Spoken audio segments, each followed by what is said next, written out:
คุณเศษค่ะคุณผู้ชมคะวันนี้เราจะพาคุณผู้ชมมาเยือนเมืองตรังค่ะอากาศดีๆแบบนี้เราจะพาไปเที่ยวทะเลกันไปชื่นชมความสวยงามของหาดทะเลตรังกันไปกันเลยค่ะ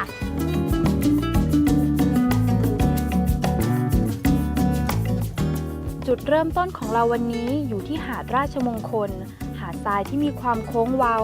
ยาวขนานไปกับทิวสน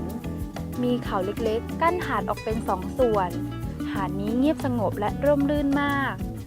ทรายถึงแม้จะไม่ขาวจั๊วแต่ก็ดูเหลืองนวลสะอาดตามุ่งหน้าต่อไปยังหาดปากเมงหาดทรายรูปพระจันทร์เสี้ยวที่มีเขาเมงเป็นสัญลักษณ์อันโดดเด่นหาดนี้ยาวมากแถมร่มรื่นด้วยทิวสนไปเกือบตลอดแนวจึงเป็นที่นิยมของคนตรังมาพักผ่อนในช่วงวันหยุด